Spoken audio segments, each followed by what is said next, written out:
शौक को कभी पाला नहीं जाता, कांच के खिलौनों को कभी उछाला नहीं जाता।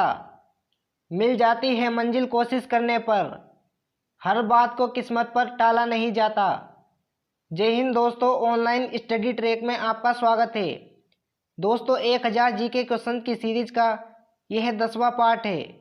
अगर आपने इससे पहले के पार्ट्स नहीं देखे हैं तो आपको उन वीडियो का लिंक इस वीडियो के डिस्क्रिप्शन में मिल जाएगा, आप वहां से देख सकते हैं। तो चलिए स्टार्ट करते हैं फर्स्ट क्वेश्चन से। इतिहास का पिता किसे कहा जाता है?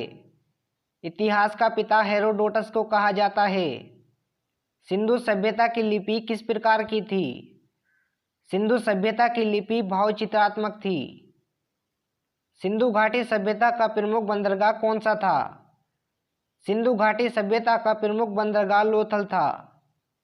सिंधु सभ्यता की प्रमुख विशेषता क्या थी? सिंधु सभ्यता की प्रमुख विशेषता नगर योजना थी। सिंधु सभ्यता किस प्रकार की सभ्यता थी? सिंधु सभ्यता कांस्य युगीन सभ्यता थी। हड़प्पा के उत्खननकर्ता कौन थे? हड़प्पा के उत्खननकर्ता राय बहादुर दयाराम साहनी थे। प्रसिद्ध कोहिनूर हीरा शाहजहां को किसने भेंट किया था? प्रसिद्ध कोहिनूर हीरा शाहजहां को मीर जुमला ने भेंट किया था। बंग भंग आंदोलन के समय कांग्रेस के अध्यक्ष कौन थे? बंग भंग आंदोलन के समय कांग्रेस के अध्यक्ष गोपाल कृष्ण गोखले थे। मोहम्मद अली जिन्ना का 14 सूत्री प्रस्ताव किसके विरुद्ध था? मोहम्मद अली जिन्ना का 14 सूत्री प्रस्ताव नेहरू रिपोर्ट के विरुद्ध था। अशोक के किस अभिलेख में कलिंग युद्ध का वर्णन है? अशोक के 13वें अभिलेख में कलिंग युद्ध का वर्णन है। 40 गुलामों के दल का विनाश किसने किया था? 40 गुलामों के दल का विनाश बलबन ने किया था। किशन गंगा किस नदी की सहायक नदी है? किशन गंगा झेलम नदी की सहायक नदी है। लोहा किन चट्टानों में पाया जाता है? लोहा आग्नेय चट्टानों में पाया जाता है। विश्व साक्षरता दिवस कब मनाया जाता है? विश्व साक्षरता दिवस 8 सितंबर को मनाया जाता है। भारत की वित्तीय राजधानी किसे कहा जाता है? भारत की वित्तीय राजधानी मुंबई शहर को कहा जाता है। चिनार वन्यजीव विहार किस राज्य में अवस्थित है? चिनार वन्यजीव विहार केरल राज्य में अवस्थित है। राष्ट्रपति पर महाभियोग का आरोप संसद के किस सदन द्वारा लगाया जा सकता है? राष्ट्रपति पर महाभियोग का आरोप संसद के किसी भी सदन द्वारा लगाया जा सकता है। उगादि उत्सव किस राज्य में मनाया जाता है?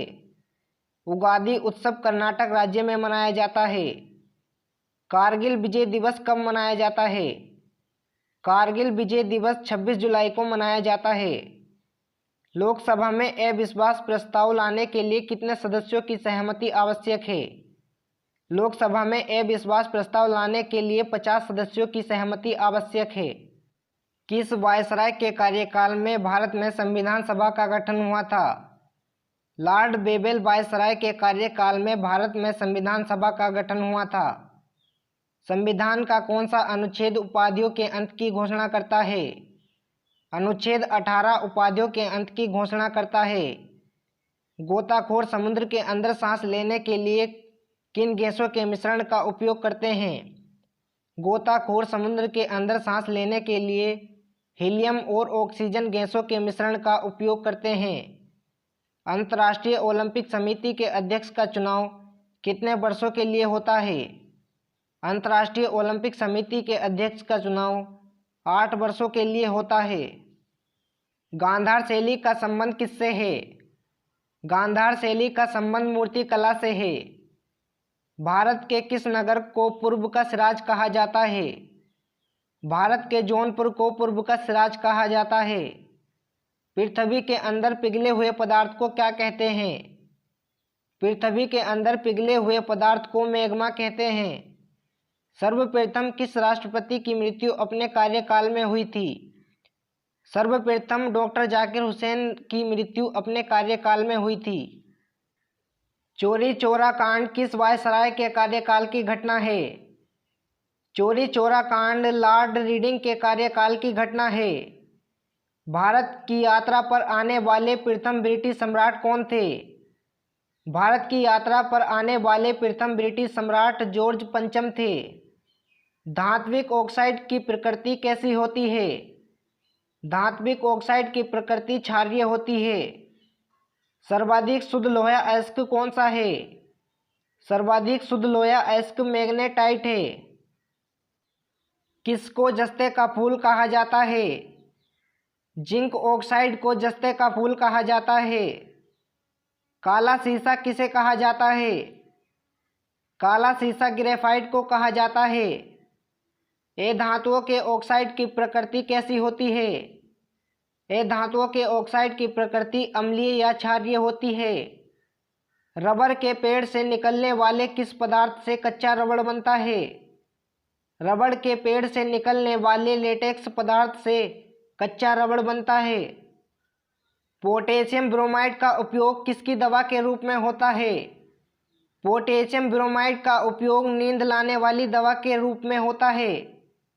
सांपों का अध्ययन क्या कहलाता है? सांपों का अध्ययन ओफियोलॉजी कहलाता है। शरीर से निकलने वाला विषैला पदार्थ कौन सा है? शरीर से निकलने वाला विषैला पदार्थ अमोनिया है। मिट्टी रहित खेती को क्या कहते हैं? मिट्टी रहित खेती को हाइड्रोपोनिक्स कहते हैं। आवर्त सारणी में निष्क्रिय गैसों को किस वर्ग के समूह में रखा गया है? आवर्त सारणी में निष्क्रिय गैसों को शून्य वर्ग के समूह में रखा गया है। श्वेत कोयला किसे कहते हैं? श्वेत कोयला जल विद्युत को कहते हैं। बक्सा बाग परियोजना भारत के किस राज्य में स्थित है?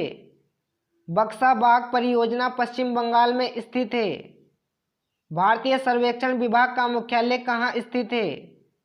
भारतीय सर्वेक्षण विभाग का मुख्यालय देहरादून में स्थित है। भारत में मेट्रो पुरुष के नाम से किसे जाना जाता है? भारत में मेट्रो पुरुष के नाम से श्रीधरन को जाना जाता है। विश्व कैंसर दिवस कब मनाया जाता है? विश्व कैंसर दिवस 4 फरवरी को मनाया जाता है। कैंसर का अध्ययन क्या कहलाता है? कैंसर का अध्ययन ऑन्कोलॉजी कहलाता है। शिमला समझौता किस वर्ष में हुआ था? शिमला समझौता 1972 में हुआ था। आज़ाद हिंद फौज की स्थापना किस वर्ष में हुई थी? आज़ाद हिंद फौज की स्थापना 1942 में हुई थी। स्टैच्यू ऑफ लिबर्टी कहाँ स्थापित है? स्टैच्यू ऑफ लिबर्टी न्यूयॉर्क में स्थापित है। तो फ्रेंड्स, यह थी आज की वीडियो। अगर आपको वीडियो पसंद आई है तो लाइक कीजिए और अपने फ्रेंड्स ग्रुप में शेयर कीजिए और हमारे चैनल को सब्सक्राइब कीजिए। Thank you for watching.